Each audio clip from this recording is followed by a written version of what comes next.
Give to the World Ministries welcomes you to another teaching by Ralphena Dotson. Ralphena is well qualified to share the message you're about to hear, as she lives the principles she teaches daily. As you listen, we trust this message will encourage you, help you grow, and develop into maturity as a believer in the kingdom of God. The word you don't know is the word that cannot help you, and the word that doesn't take root can never bring a harvest. Let this message take root in the ground of your heart as you listen to it over and over and take notes. Receive this message. Receive your harvest. Hey, how you doing? We're going to finish up on our teaching concerning double dutch. Remember you used to jump that? Remember, you used to jump rope. Did you ever do it? Oh, I did. And I learned that there's a thing about timing. And you have to figure out how to jump in and get inside the rope and jump with the rope, and the rope never stopped turning. That's the essence of it. But we have to get prepared. And I think about how God has given us these opportunities, and we look at things from different perspectives. Choices and tenses are things that we don't even think of. We make a choice, we see something, we choose to do it this way or that way, but we make a choice and we don't even understand the consequences that go with the choice. We don't think that the choice we make, it may not work out the way we planned. I've done that so many times, and I've always been so shocked. I was always so sure. Oh, I thought I was going to go to the left. Well, hey, I happen to go to the right, and that's just how it is. That's just how it is. Let me tell you a little story about something that happened to me. And it was a kind of a thing that took place that that was real embarrassing at the time. And the people that were involved then, there's a couple of them that are still living. One lady, she's gone on to be with the Lord. But I had a boil. And for those of you who don't know what a boil is, it's like an egg-like thing that comes under the skin. A bump-like thing. And mine had got big, kind of like an egg. It was, maybe an inch and a half, 2 inches. Big thing sitting on my right side, on my left side under my breast. And it had gotten so big and was hurting me so bad, I was just so miserable and I couldn't even concentrate and focus. I got to the point where I couldn't lift this arm. I couldn't do anything with this arm. This thing sitting here just hurt so bad. I went to work every day with it. I had to adjust the way I worked. I couldn't focus on talking to people. I was just miserable. And I would stand in the shower and let the hot water run out, hoping that it would rise. It would rise to the surface and I'd be able to kind of tear it open and drain whatever pus or inflammation or corruption out of it. And all I did was suffer with it, just suffer with it. And so finally, I got in the shower one morning and I was standing there and I ran the water as hot as I could, trying to draw it with this heat, And I pressed it and pushed it or something and it kind of burst open and just a blob, a continuous flow of bloody pus and water came out of this thing. I mean, I was in terrible shape. I was sick. I hurt so bad. And so I put some kind of a padding on it so I could go to church, but I was still in pain. And the Wednesday night service, and there's a minister called Mountaintop Ministries, Miss Renee Branson. Years ago, she was standing in the back of the church. We both went to the same church, and I walked up to her and I said, "Oh, Renee, God, please pray for me. I'm in so much pain. I got this boil or something under my breast." And she said, "Oh, Sister Ralphena," and she laid her hands on me and prayed. I went suffered through the rest of the service, and I went home. That was Wednesday. I got up Thursday. I went to work. Miserable, miserable, miserable. Putting pads on top of pads because stuff's just flowing out. And I get home, and a friend of mine, Miss Linda, called and said, "We having fish. We went fishing and we caught fish. We cooking fish tonight. Come eat fish." I said, "Oh, baby, baby, baby, I can't come eat fish. I'm miserable." She said, "Oh, come on." I said, "No." I said, "I'm in too much pain." I said, "That wouldn't be no fun." I said, I can't even focus on thinking about eating fish." She said, "Come over here." So I struggled and I drove to her house. And everybody was sitting around the table. There was 7 of us at the table. 3 couples and me. And I couldn't even think about eating the fish. I couldn't focus on the fish. I was in pain. I'm telling you this story because some of you need to hear it. You need to know what God will do and how he thinks and what our job is and what our attitude is and how we get ourselves in trouble. So we sat around the table and finally everybody was through eating. And one of the ladies said, "Well, what's the matter? You don't feel good?" And I said, "No." "Well, what's the trouble?" And I was so desperate and felt so sick. I just got up from the table and went in the living room of this lady's house. I got in the living room of her house and I laid on a sofa. I lifted up my blouse so that she could see this big egg-like thing that had literally turned black by this time. And she looked shocked, and the other 2 ladies, they looked shocked, and we just prayed and prayed. And I laid there in so much misery, I didn't even care they were praying. I was just hurting. And then this one lady said, "I know what to do." I don't know about you, but I want to be around people that's got the wisdom of God, that have lived life in a way that's allowed them to learn some things, and they are willing to share what they've learned. Some of you young people, you don't want to hear what old folks got to say. You need to be willing to listen because some of the things they know will save your life. This woman said, "I know what to do." And she got up and she went in the kitchen, and this other lady, and they found a jug that she had bought cider in, big gallon jug. And this woman put a pot on the stove and boiled some water. And when they boiled the water, they poured the boiling water in the jug, the clean jug. They shuffled up boiling hot water around in the jug until the jug started smoking. And when the jug started smoking, they wrapped the jug in a towel and dumped the hot water out of the boiling hot jug and brought the jug and put it on my side. The steaming hot jug. Oh, it burned. It did. It burned. It was hot. But let me tell you, that jug started to cool off. Glass is not a heat conductor. That glass started cooling off in that jug. And as it started to cool off, my flesh that was in the mouth of the jug started sucking up in the jug. And oh, you talking about pain. Woo! It was terrible. It was terrible. It was terrible. I could feel my skin and my body being sucked up in this jug. It hurt so bad I didn't know what to do. I had no idea what to do.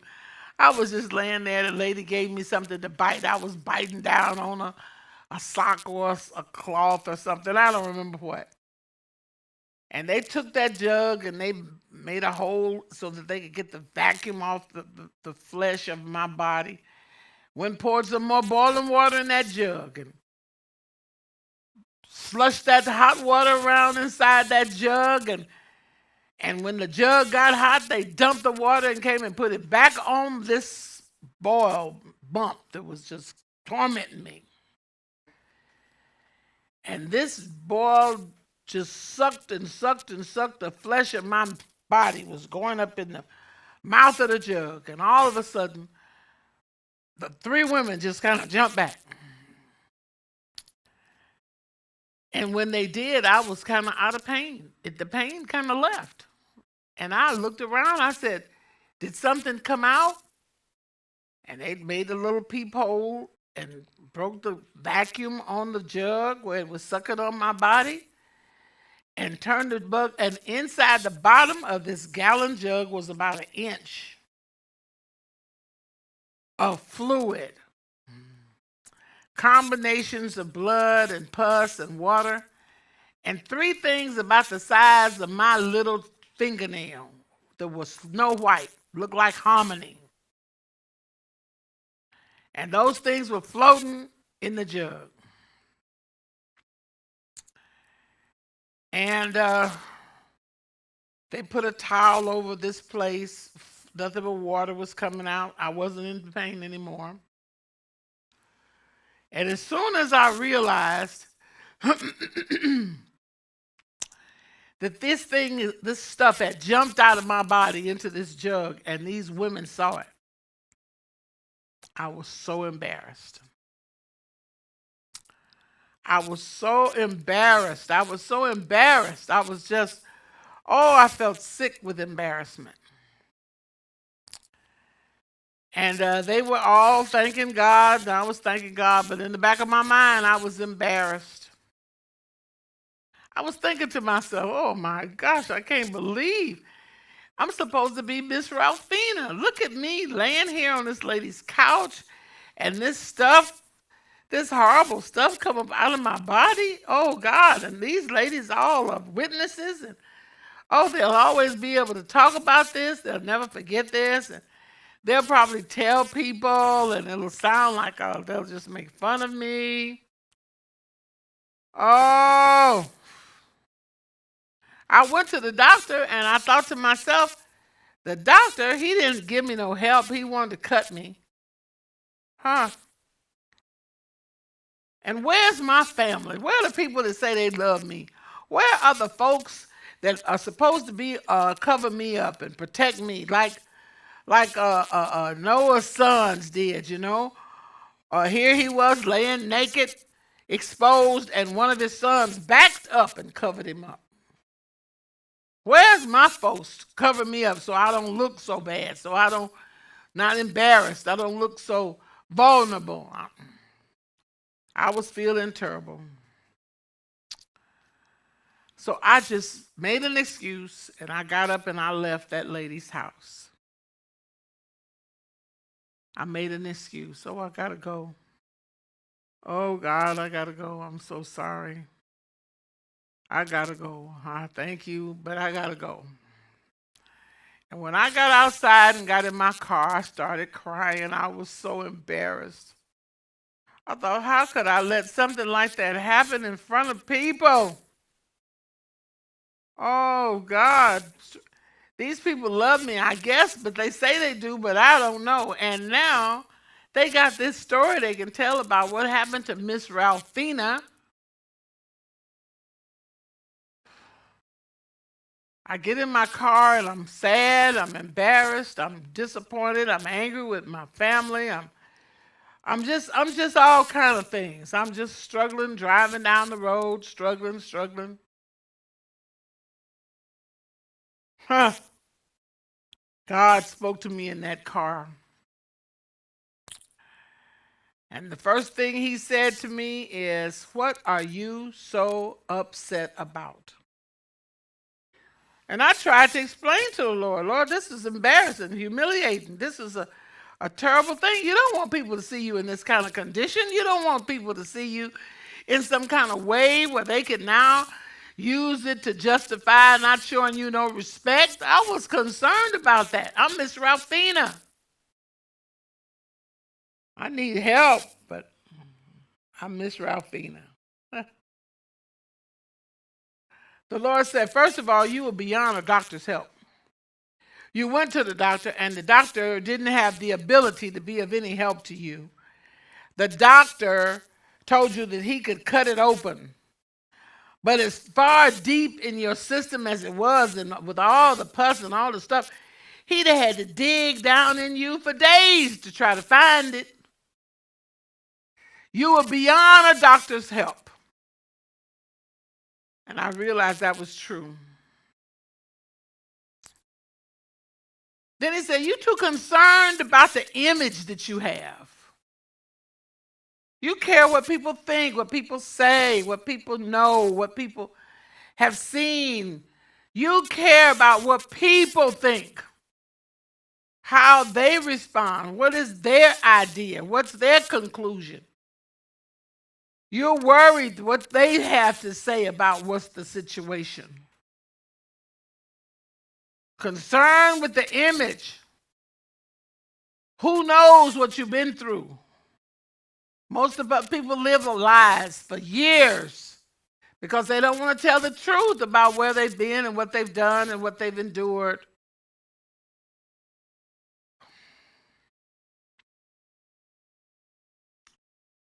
God wants us to get to a place where we care nothing except about what he thinks. And see, he knows what everybody don't know. He knows all the truth. He knows all the truth. He sees all the secrets. He cares about everything. You don't have a hiding place for him. There's no place in your being that he can't see. Nothing about you that he doesn't know. No thought you've ever entertained that he didn't hear.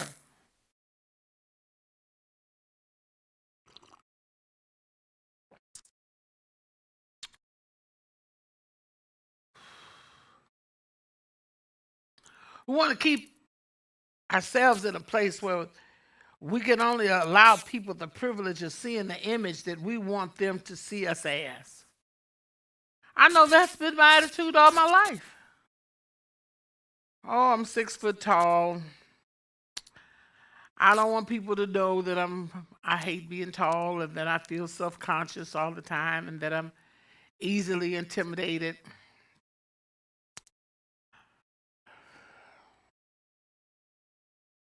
We need to guard our hearts and minds so that God, when he looks, he can see. We don't have to let every thought come in. We don't have to let every fear the enemy tries to bring have control over us and determine where we are. God says you are concerned with the image of people that have no ability to be of any help.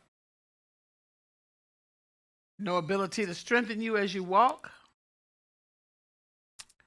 No ability to establish your order and bring a hedge of protection around your life. But the third thing he said to me is the thing that I want to say to you today. He says, you couldn't have done this alone.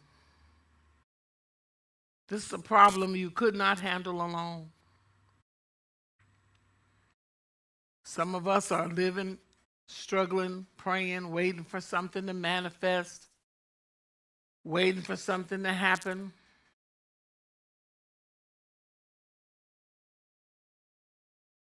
Waiting on God, trusting ourselves, our judgment, our information we gather from everyone. We're trying to do stuff without the help of anyone so we can take the credit for being the great one that did it.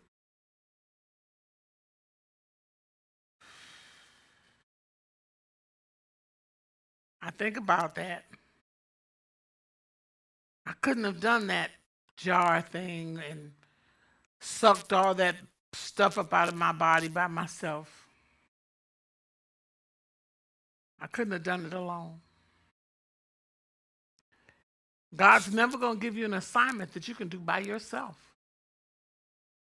You're never going to have a thing that pleases him where you could just, all of a sudden, you just bring yourself to a place where you just do it all. You're the great one that got it done. That's not God's way. He even created our body so there'd have to be some agreement. You got two eyes, a balance in your sight, two nose nares that provide oxygen to two lungs. We don't have just one lung, we've got two. We've got two hands. While one does this, the other does that, and the two of them work together make a difference. They get stuff done. Two legs, 2 feet, 2 kidneys to flush your system out.